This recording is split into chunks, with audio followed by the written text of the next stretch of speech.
I think? No! I think you fucking lied to me right from the very fucking beginning. No! Please, don't! I'm a dead man without those stones, Jenny. You understand me? Brains on the fucking wall dead. Wait! You don't have to write the ending of the story. I already wrote it. It's an old writer's trick. You create the ending you want to see, and you write towards it. What did I tell you, you pimple-ass dipshit? Oh! I had nothing to do with your brother Richie. They give you a knee. You give up the names of the guys in that car. Hey, look, all right, if I don't go to a hospital, I'm gonna die here. Yeah, I don't fucking like the way you're looking at me. Hey, don't move! Let's go. Keep the pen. If he wasn't dead, he would have stood up by now. All right, thank you, officer. Thank you. Fuck you. Now you got me scared.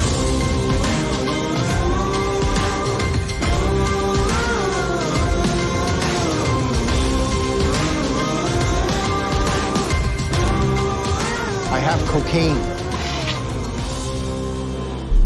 Everything Film, supported by Vancouver Acting School, where you can turn your passion into your career and enroll now for post-secondary diploma programs in film, television, and voiceover with fully accredited diploma and part-time programs taught on site.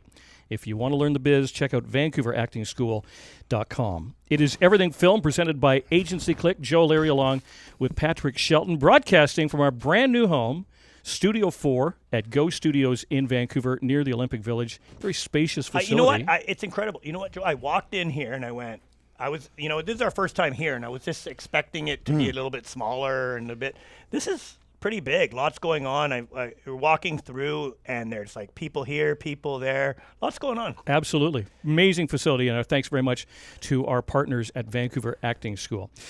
We welcome to the program Mr. John Cassini. He is an award-winning actor, TV film producer, acting coach, lifetime member of the renowned Actors Studio. This sounds pretty damn impressive, John. Co-founder of Railtown Actors Studio in Vancouver.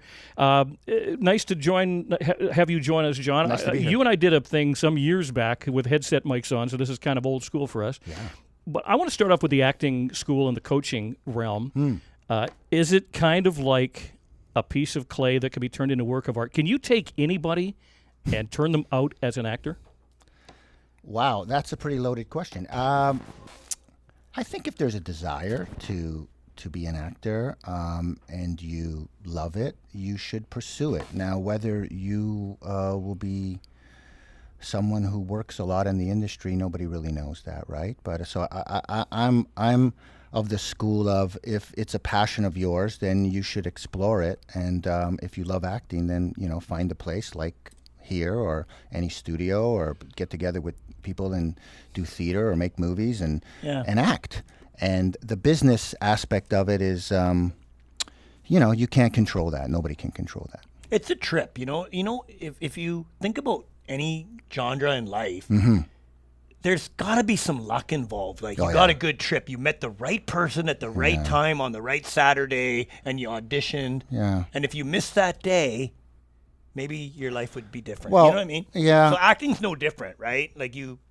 Yeah. You know what I mean? I think luck has a lot to do with it. I think, though, if you're, in my experience, I've been doing this almost 30-something years now.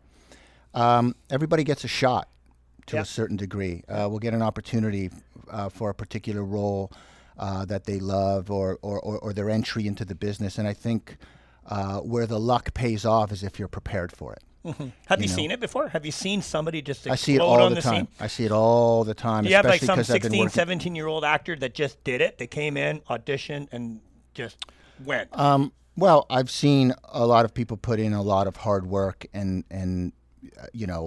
be really down that they couldn't seemingly break into the business, and have many cups of coffee with them to let them know, hey, just keep working and mentoring them, and then a year later they're a lead role in a film. Wow. So it happens. It happens. But you talked about some 30-odd years in the business. So kind of the infancy, I guess, of the Vancouver scene being a viable scene. Was it kind of an outlier back then, or was it starting to blow up? I first moved to Vancouver from New York in '89, It was a lot of Stephen J. Cannell and all of that stuff. And from 89 to 92, I did all of that episodic stuff. We were a very, very strong service industry then. So, you know, we were all doing guest stars on American shows, and Cannell was one of the big producers here. And then I left and moved to L.A. In 92 for 12 years. But since then, you know, Vancouver hasn't missed a step. I mean, I think we're one of the busiest film centers in the world, or top 3 anyway, and consistently. So, yeah. So you're going back 21 Jump Street, yeah, Wise Guy, Booker, Viper, MacGyver. We forgot about Booker. It's an easy show to forget Booker, about. you know, isn't it? we haven't talked about that one before. No, we have not. Yeah. And Richard let's not. Greco. Richard Greco. Shout out yes. to Richard Greco, wherever Yes. Richard Greco is. Absolutely. So again, like Stephen J. Cannell probably really helped establish the scene, and I think, in fairness, a lot of it was financially dictated because Vancouver was an easier dollar to absorb. But I think everything I've read and seen from people that were brought up here would rave about the quality of production. First of all, the landscape is pretty cool. You've got mountains. You've got. I mean, when they were doing Smallville, like, you know, the valley served as Kansas. Yep. You know, so you had all the topography. But I think Vancouver really, really did establish itself. Yeah, and I think Stephen J. Cannell is responsible for all of those studios up at Lionsgate, probably building all of those studios to house all of his shows. So, and that is one of the great aspects of shooting in BC, is what you just said, the topography. And you can go to Kelowna and shoot, you know, Iraq with the desert stuff out there, and they do that. Yeah. So you can do inner city, and you can do beautiful countryside or coastal. Yeah. And you know, if you went back to that time, it's funny when you show your age and you go back. They were called Runaway Productions. You remember when they were going, oh my God, and like Hollywood, they wanted to bring it all back in. Yeah. And so Stephen J. Cannell was doing that. Runaway Productions, because now they're just productions, and everybody has, you could be anywhere. It's like Hollywood kind of. Atlanta's a huge market. Do you remember when Hollywood had that? It's ours, and you're stealing it. Yeah, I do remember that. Yeah, and it was like they actually literally went through like trying to reel everything back in, and what are you doing? Like Hollywood, we own movies, and so I think he was a pioneer in that department. Like, absolutely. You know what I mean? Like bringing it out. He also broke in a lot of directors. Yeah, There's a lot of directors who have careers now that are working consistently that broke in doing Cannell. I want to talk about, amongst your body of work, something that really sticks out to me, because I'm such a fan of Chris Hadfield, Da Vinci's Inquest, Intelligence. You played a vital role on Intelligence. I just don't know that some of his work gets the due it deserves. I mean, even now, if I watch like an old Da Vinci's, and the first thing I zero in on is, that was what Vancouver was like then, because the city has changed so much. Yeah. But what is your experiences working with Chris Hadfield? One of the greatest. I've done 5 shows with him. You know, I did his show in L.A. as well, called The Handler, where Joey Pants played the lead. It didn't last long. It was on CBS, but that was for various reasons. It didn't last long. I think he's one of the greatest writers in television history, personally. I mean, so much so that Vince Gilligan, and who, you know, the Breaking Bad dude, and the person who wrote The Wire, they became fans of Intelligence and set him up with a job on Boardwalk Empire, because they recognized that the writing on Intelligence was some of the best they've ever seen, right? So it's not just us locally who feel he's fantastic. I think he's a very special human being and artist and writer. Working with him, it's an actor's dream, because you're always looking for the writing to elevate your work rather than you try to overcome it. And sometimes you are on projects where you're figuring out, how do we fix the scene? And everybody gathers and we work it out. And with Haddock's work, that's not in the discussion. What's in the discussion is, how do we serve the material, which is really, I think, the difference between. And it's grittier stuff. I mean, and I think maybe the censoring in Canada is a little bit more lenient when it comes to content, perhaps, than in U.S. primetime television. Yeah, I mean, Intelligence, I think, was canceled prematurely because Harper government was in, and they didn't like drug dealers and money launderers being the leads of a show on CBC. Sure. We heard that right from the horse's mouth. I think it was political why it got canceled. I was in Monte Carlo at the television festival, and we were like rock stars there because it was sold to 170 different countries, and they loved it so much. But yet, the year we won Best Drama, we got canceled. So, you know, it was political because he was also speaking about the Americans coming for your water. He was talking about the DEA infiltrating Canadians, the Canadian market. So he was touching upon, it was very, he's a fortune teller, man, you know, to a certain degree. So, but yeah, I agree. Whenever you watch Da Vinci's or Intelligence or one of his shows, it's special. And it still stands up. Our guest is John Cassini. We are in Studio 4 at Go Studios in Vancouver near Olympic Village. Everything Film presented by Agencyclick on BNN Bloomberg Radio 1410 AM, also 103.5 FM HD3, and available through streaming. Again, we're videoing this for YouTube. We got everything. Yep. We got it all going. 2022 has been a good year for John Cassini, nominated for 3 Leo Awards. And we're halfway through the year. Not bad. Wow. Only 3. I think we are halfway through the year, but that's just that's where the award show is. It's always fun to be nominated for Leo Awards. It's, you know, Is it more fun to be nominated than to win, as so many people tell us, or is it more fun to win? I don't know. I've been nominated a lot more times than winning. There you go. There you go. It's fun to be there. This year was especially fun to see everybody again after a couple of years of hiatus and online. And I was calling it a super spreader event because we were all in each other's faces the whole time. But nobody got COVID. It was great.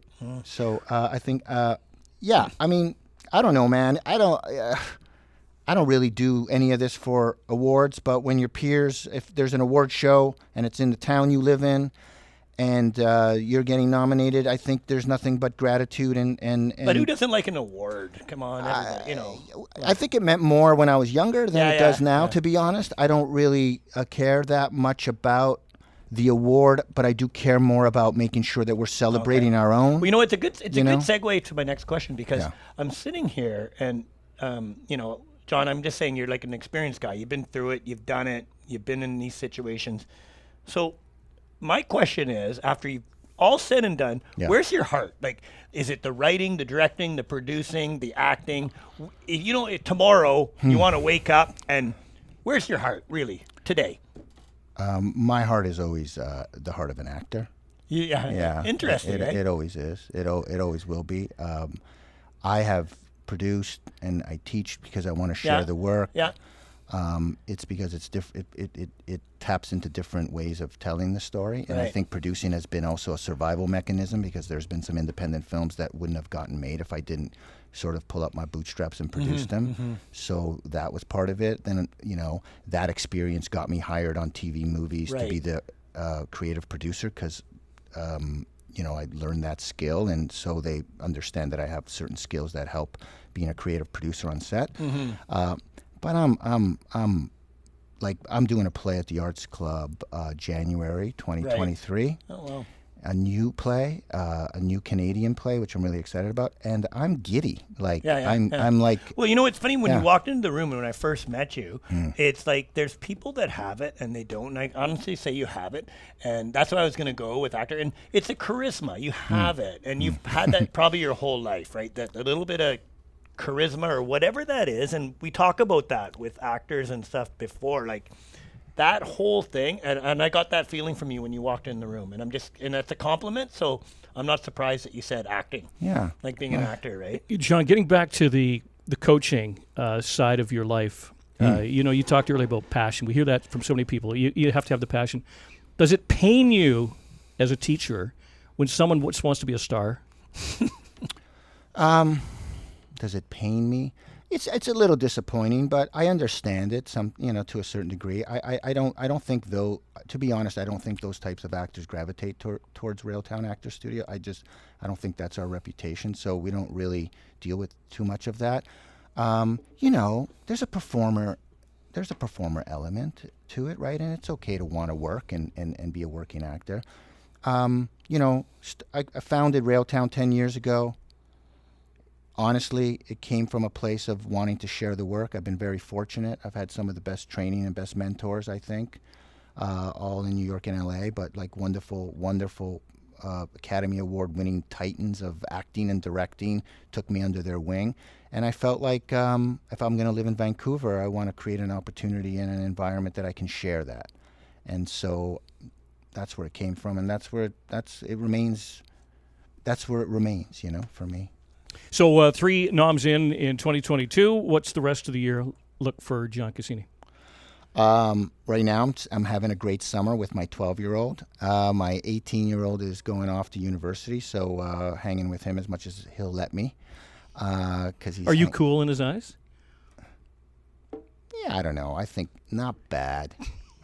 Has he seen the work? Does he applaud Yeah. it? Does he denigrate it? What does he? No, his whole family is his mom, his stepmom, everyone is they're actors, directors, everybody. So he's his uncle. He's inundated. by it. The reason I ask is because the singer Richard Marx takes the piss out of the fact that he was an overly hairy rock singer back in the 80s or 90s, and he's routinely posting Instagram posts of his kids mocking his videos, just laughing at Dad. Yeah. Have you ever had any of that, or do you get some credit from your kids? I don't look for credit from them, but I think they respect what we do, and I think